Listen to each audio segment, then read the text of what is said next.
Shipping companies are scrambling to find alternate routes as their vessels continue to face attacks from Houthi militants in the Red Sea. That's leading to widespread disruptions, with 30% of cargo headed for U.S. ports on the East Coast, typically passing through the Suez Canal. The Port of LA is looking to pick up some of the load, even as it faces a surge in shipments stemming from another disruption: low water levels in the Panama Canal. Let's bring in Gene Seroka. He's Port of LA's executive director. Gene, it feels like we're getting a lesson in how interconnected global shipping is right now when you consider all of the disruptions we've been watching. Let's start with the Suez Canal. What's been the direct impact on the Port of LA? Good morning, Akiko. On the Suez Canal, limited. I just came back from a 4-city tour in Asia. Started off in India, then went to Vietnam and Indonesia. And what shippers and exporters are telling me is that they're starting to make some subtle moves to the West Coast, trying to avoid some of those hot spots, but not a deluge of freight coming our way. What I can tell you is that the Port of LA is running at about 75% of capacity. So for those companies that need assistance, we're here. And so, Gene, the Port of LA, the busiest and largest port in the United States, how do you prepare for the potential influx as we are seeing some of these diversions coming from the East Coast ports? Well, Rachelle, it's not going to be a huge surge. All of our simulation and from the Port Optimizer, our port community system, we can see upstream about 40 days before a vessel is arriving here in Los Angeles. So it allows us to prepare our great skilled labor, our land and machinery to get ready for cargo upticks. That said, the month of January will be very strong when the numbers are tallied, and February looks good, mostly on the heels of everyone preparing for traditional holidays in Asia, specifically Lunar New Year. So we're seeing that little bit of a bump, and leading into March, that'll start to squelch a little bit into our traditional slack season. But we're ready on the ground here in Los Angeles. Gene, let me get back to those conversations you had in Asia. I realize the Port of LA is not going to get a huge surge coming out of the Suez Canal, but I'm curious, if some of those companies have to reroute and potentially come through the West Coast, how much does that add to time and shipping costs? Do you have any gauge on that?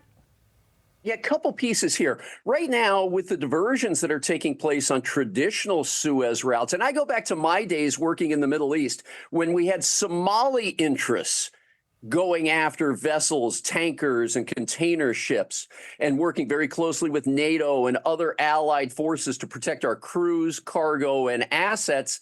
This really gums up the works in the supply chain. And as you said, about 30% of container trade is moving through the Suez.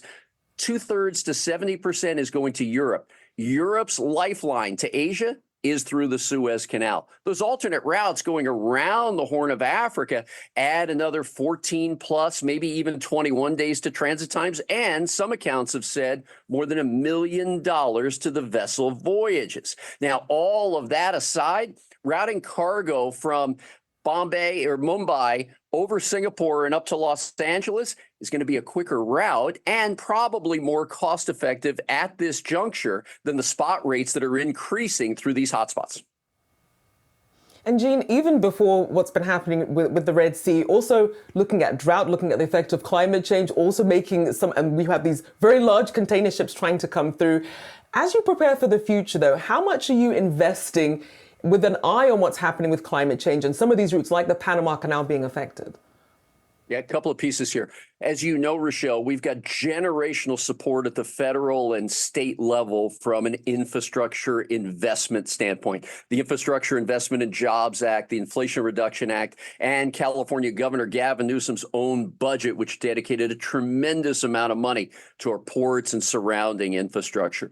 Those projects continue unabated and will move forward. And these are expanding our rail, roadway connectors, and grade separations, the ability to move cargo in and out faster, and taking some of the lessons we learned during the surge in COVID.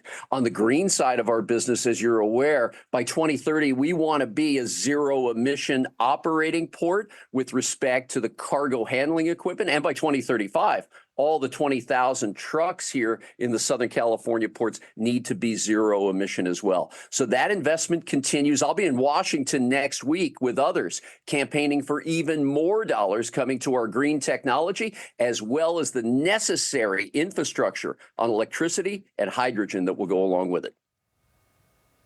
Jean, we're a few years removed from that big backlog that we saw at the Port of LA during the height of COVID. Remember those ships just waiting offshore. Since then, we've heard so many companies talking about diversifying their supply chains. Nearshoring is the term that we've heard over and over, not really putting all your eggs in one basket. How much of that has affected the Port of LA directly? Are you starting to see that? And how do you prepare for something like that? Akiko, while it's a conversation every day, the impacts here in Los Angeles have been minimal. We closed out calendar year 2022 with 57% of our business related directly to China. Last year, we closed out at 53% of our portfolio dedicated to China on imports and exports. But as I've said, with every conversation, whether it's with folks in Mexico, in Asia Pacific, even in South Asia, in India, more and more investment and more of a China plus one strategy from American companies and those who import and export. But you don't just pull apart supply chain relationships that have been in place for 45 years. Yet there is an eye on making sure that folks are not just sourcing from one location and get caught in a pinch with some unknown that will take place in the future. Indeed, continuing to see some of that some of that future proofing happening for companies. We do appreciate you joining us this morning. Hopefully we get some feedback from you when you're down in Washington. Jean Seroka, Port of Los Angeles Executive Director. Thank you so much.